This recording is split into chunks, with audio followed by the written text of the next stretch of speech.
Hello बच्चों, ये JEE main 2023 का क्वेश्चन है। फर्स्ट फेव शिफ्ट 2 का क्वेश्चन है ये।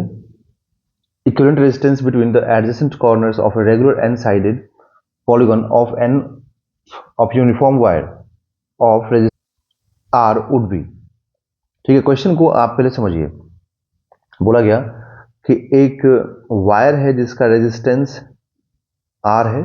ठीक है, इस वायर को यूज करके एक रेगुलर पॉलीगॉन बनाया गया है ना। एक रेगुलर पॉलीगॉन ऐसा बनाया गया जिसके एन साइड्स हैं, है ना। इस टाइप से एन साइड्स इधर में है। ठीक है, तो यहां पर बोला गया कि किसी भी दो एडजेसेंट कॉर्नर्स के बीच में, मतलब यहां पर किसी भी एडजेसेंट कॉर्नर्स के बीच में यहां पर आपको बताना है। ठीक है, एक मिनट जरा रुकिएगा, तो इसको जरा मैं ऐसे कर दूं कि एन है ना। हाँ, तो एडजेसेंट साइड्स के बीच में आपको बताना है कि इक्विवेलेंट रेजिस्टेंस क्या होगा। मतलब आपको यहाँ पे आर ए बी बताना है कि क्या होगा।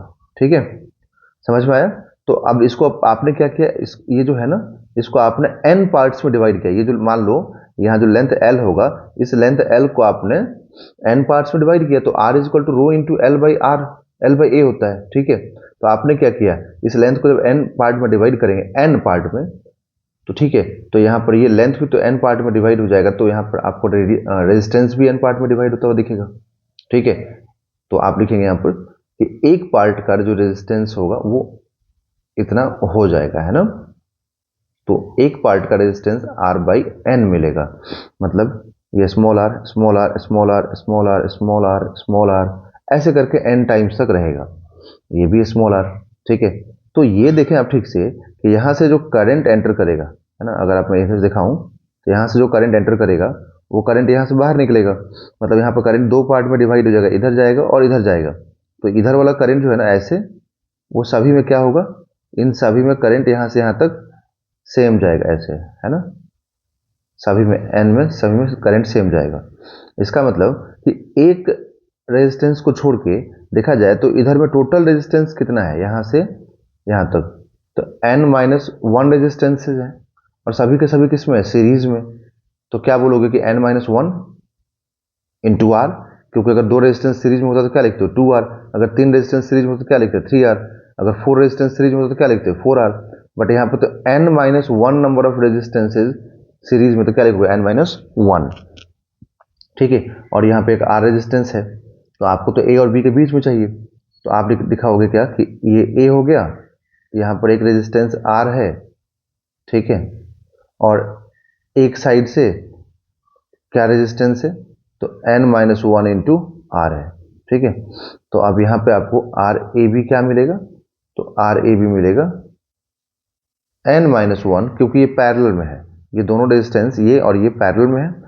और दो रेजिस्टेंस जब पैरेलल में होता है ना, तो मैं आपको एक चीज दिखा दूं यहाँ पर कि दो रेजिस्टेंस जब पैरेलल में होता है तो ये फॉर्मूला होता है पैरेलल का। फिर जब इसका इक्विवेलेंट सॉल्व करेंगे ना, तो आपको इक्विवेलेंट मिलता है यहाँ पर r one r two upon are one plus are two. ठीक है, तो n minus one into r upon n minus one into r, क्योंकि ये आर वन मान लो हो गया और ये आर टू हो गया। ठीक है, तो आर वन लिख दिया इंटू आर टू, मतलब एक और आर आएगा, upon are one plus are two, that is की N minus one into R plus plus R. ठीक है, तो यहां से R A B is equal to क्या आएगा, N minus one into R square divided by N minus one, मतलब N R minus R plus R, तो ये कैंसिल हो गया।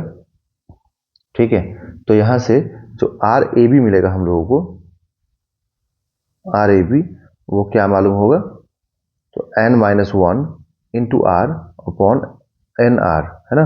तो एक आर भी कैंसिल हो जाएगा, तो n minus one into small r by n. अब स्मॉल आर देखो कैपिटल आर के बराबर है ना, तो स्मॉल आर के देखें अगर हम लोग, तो कैपिटल आर के बराबर है कैसे, आर बाई एन लिख करके, है ना। तो आप लिख दीजिए यहाँ पर कि r A B is equal to n minus one into r by n, तो आर बाई एन, तो ये क्या आ जाएगा, n minus one into r by n square. ठीक है, तो n - 1 into r by n square, that is option number 1 is a right answer.